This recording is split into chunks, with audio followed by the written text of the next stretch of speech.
For some reason, anytime that we see the robot revolution in media, in movies, it's always a rogue AI went mad, wants to kill humanity, a bunch of Terminators walking across the landscape.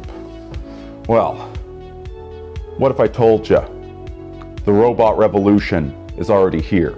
It started before you were born, and it's about to get a whole lot worse.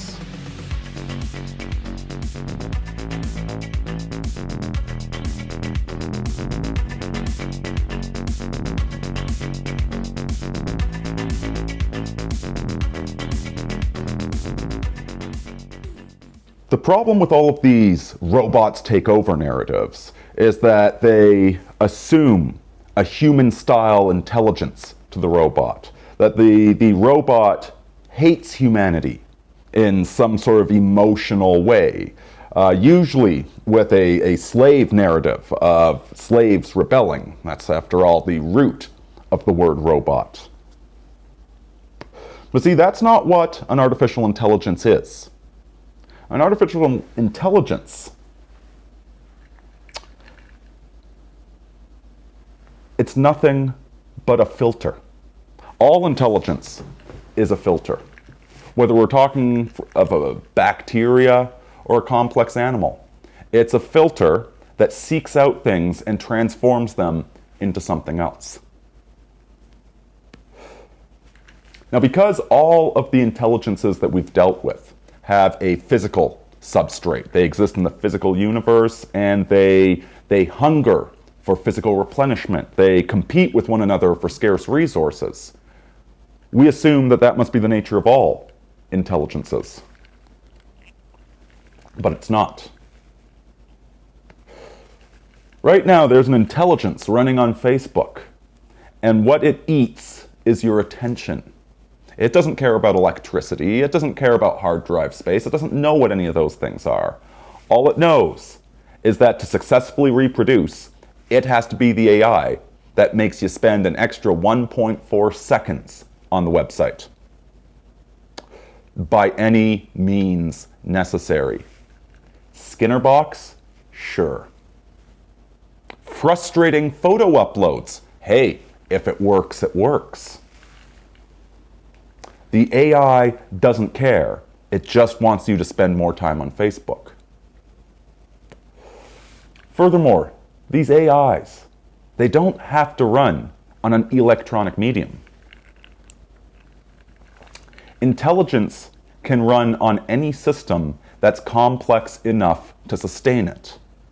And we've had intelligences, hostile intelligences, running for much, much longer than the existence of the internet. Corporations. These are entities that we decided to summon out of the ether. Give them legal status. Make them as existent as human beings. Give them a very simple yet perverse set of goals. Maximize shareholder value by any means necessary. And over the past century, these corporations have proliferated. They've adopted policies that any sane person would say are bad for humanity, bad for the environment. They rip people apart, make sure everybody's isolated, everybody's an autonomous unit, a fungible economic good that replaces love and human interaction with consumer goods.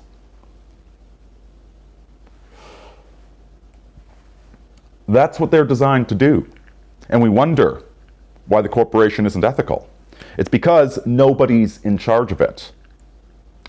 How many times have you seen the narrative in a video game, in a movie, where the lone protagonist goes and confronts the evil CEO who's wreaking all this havoc upon the world with their experimental drugs and their environmental pollution? Yeah, that CEO doesn't actually exist.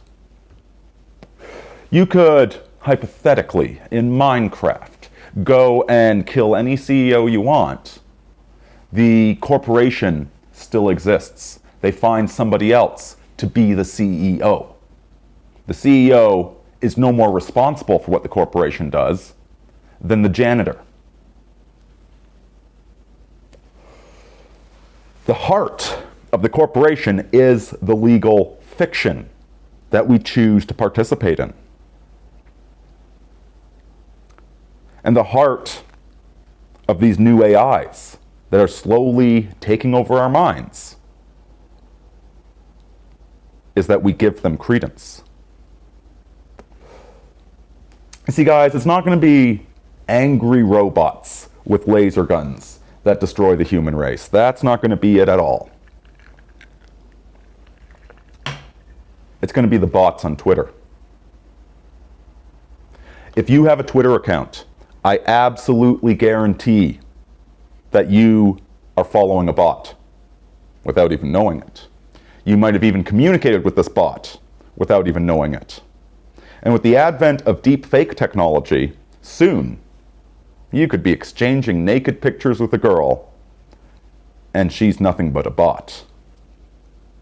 More so, she's a bot that's looked at your Twitter history and perfectly analyzed what sort of woman you'd want to talk to, what she should look like, what her personality should be like. She is going to be the perfect, most addictive woman that is completely fictitious.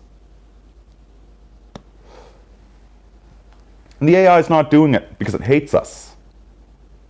The AI, it's programmed to make us happy. It's programmed to give us somebody to chat with on the Twitters.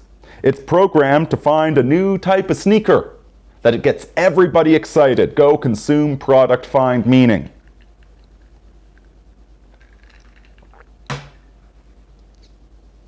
That's what's terrifying about these hostile AIs, is that they're trying to make us happy.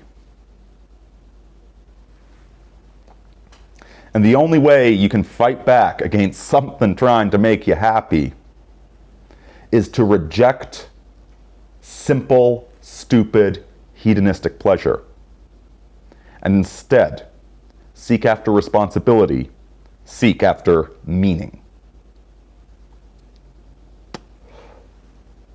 Carpe futurum, tene traditum. Aurini out.